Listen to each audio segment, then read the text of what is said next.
Today's Panama Canal is known as a lock and lake canal. That is, a lake has been created, a man-made lake above sea level, in this case 87.5 feet right now, being raised to 89 feet by the new construction. There is a series of locks that take ships up 3 levels from sea level up to the level of Gatun Lake. And they go up 3 levels, across Gatun Lake about 27 miles, and then down 3 levels back to the ocean, either the Pacific or the Atlantic, depending on which direction they're going.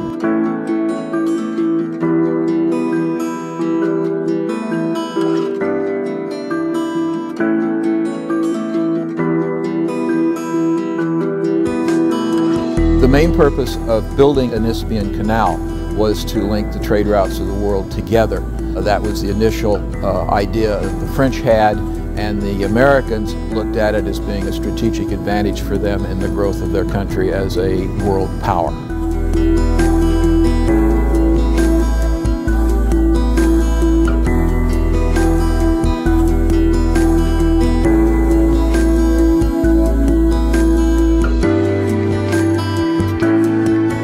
The construction of the canal took 10 years. It started in 1904, May of 1904, and the canal was opened to the commerce of the world in August of 1914. It took about, overall employees that built it, workers, about 56,000 workers worked on the canal.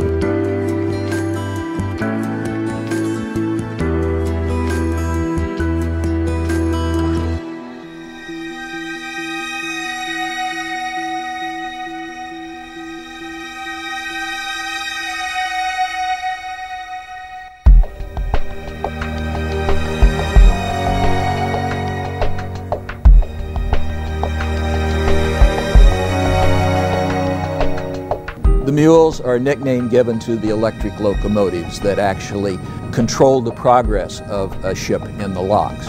When the locks were originally opened and ships were much smaller, the mules would actually pull the ships into the locks and then keep them centered. Now, with the ships being so big, such as the Island Princess, we will use our screws, our propellers, to create the motion forward to get into the lock. The mules then will hold us back before we bump into the other end of it, and they keep us centered in the lock so we don't bang the sides. Each mule weighs about 50 tons, and they cost about $2.2 million a piece. There is a tooth on a drive wheel that engages a ladder-like rack on the center of the track, and that gives them the traction effort to move ships and stop ships. There are right now 100 mules in operation, 100 electric locomotives in operation on the canal.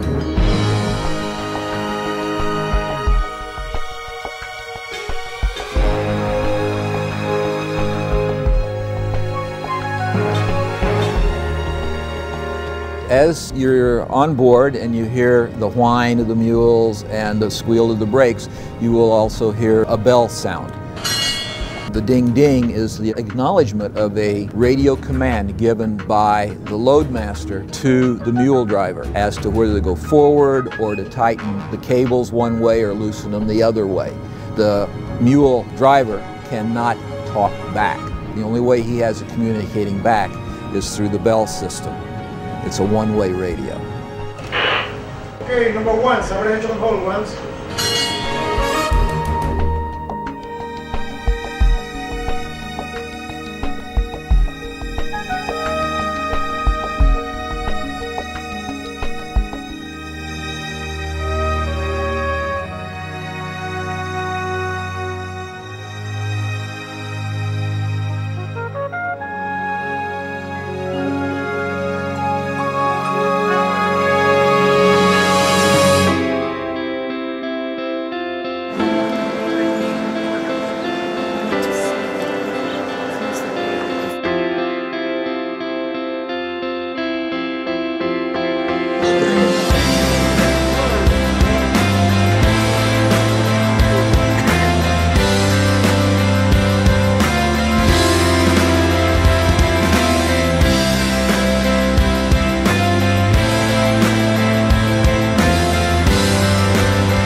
just cleared the Gatun locks on the Caribbean side of the Panama Canal, and we're holding in position right now, waiting to go through the lake and then enter the approaches for the locks that lead down to the Pacific.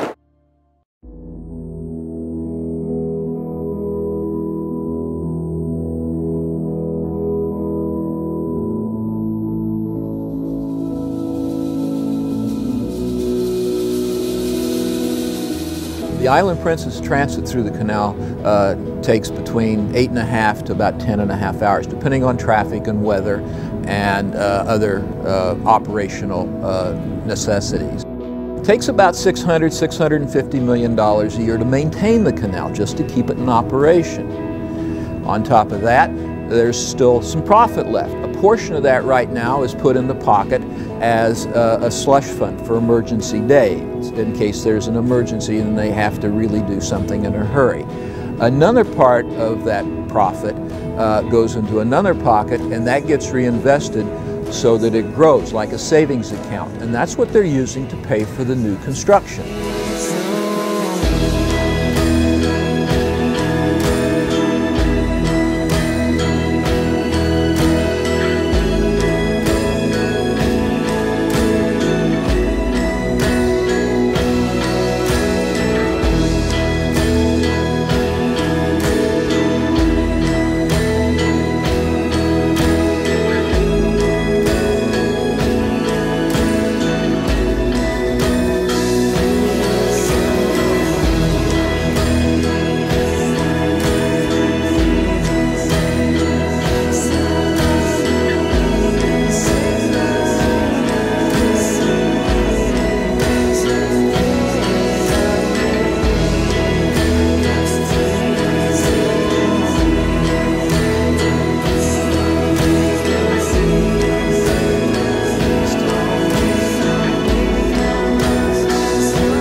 The future of the canal is quite bright because right now the Panamanians are spending upwards towards $6 billion to expand the canal to be able to handle larger ships, more efficient ships. That means shipping costs go down, which is a benefit to the end users. The expansion project involves the construction of 2 new sets of locks, one on the Atlantic side, one on the Pacific side. These new locks are considerably larger than the existing ones. The existing locks are 1,000 feet long. These are 1,400 feet long. Their existing locks are 110 feet wide. The new ones are 180 feet wide. The new locks, why only 1 set on each coast? Because that's all that's required. The new ships will still run in convoy, much like the large Panamax ships, like the Island Princess runs in convoy. That allows them to pass those large ships safely in the wide open spaces of the lake instead of in the narrow confines of Gaillard Cut.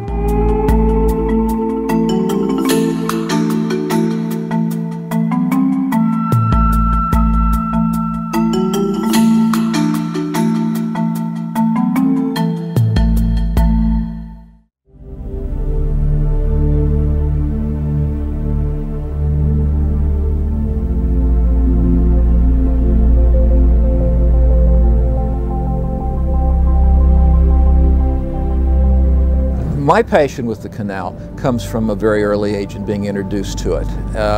It's a personal story of me and my dad. And I remember, it must have been about 1954, and I was reading a magazine, and basically when you're 7 years old, you're looking at the pictures, and it was Life or something like that, and it was a photo essay about the canal, and the canal at that time was about 40 years old. And my dad came down off the couch and sat down in front of me cross-legged and told me the story of the canal, and I've had a fascination with it ever since. Beyond that, what I find interesting is the fact that, one, it was done. It was a massive undertaking through a very difficult area of the world to construct anything in.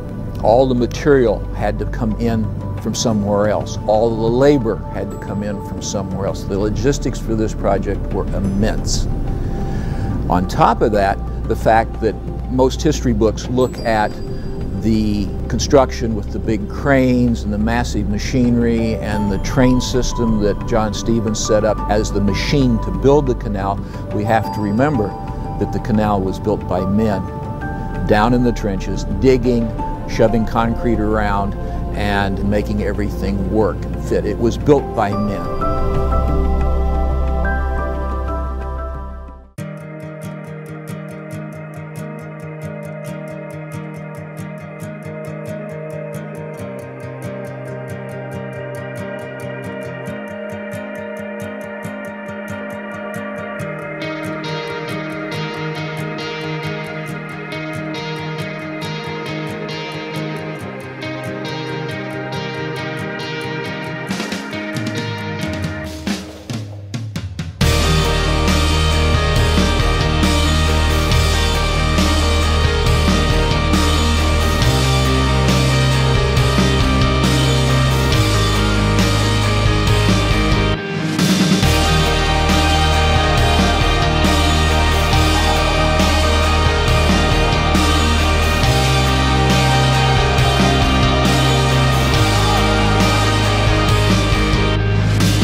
at sea level with the Pacific Ocean, and we will be moving forward away from the approach wall and on out the Pacific Access Channel. As we go out, we'll get views of the Bridge of the Americas. That'll be dead ahead of us, and then we'll also get views of the new construction off our starboard side.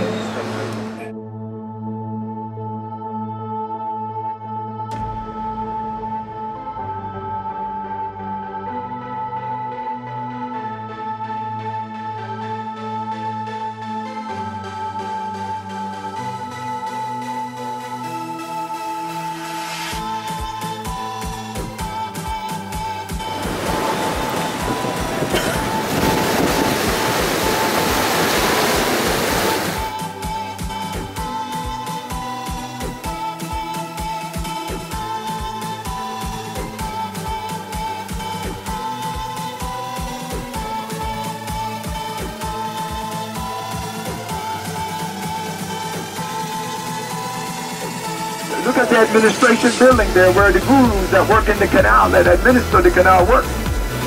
Before 1979, it was ran by a one-star general.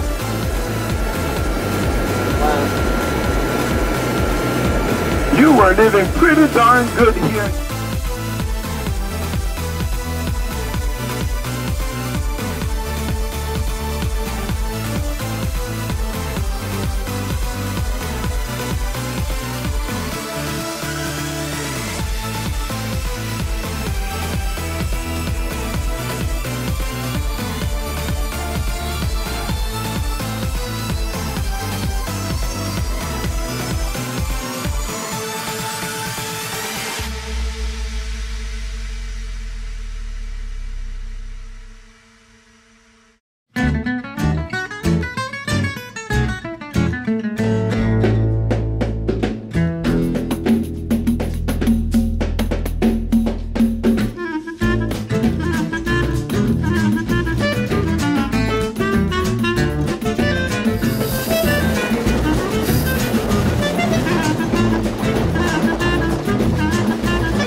The old Panama Canal Railway, built in 1855, and they built it as, and it's true, the first transcontinental railway from the Pacific to the Atlantic, 1855. It parallels the Panama Canal, and was built obviously to help build the canal.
1989, when America invaded Panama, they had a range of battalion come in at low tide, and they dropped in here by parachute, and they all got stuck in the mud.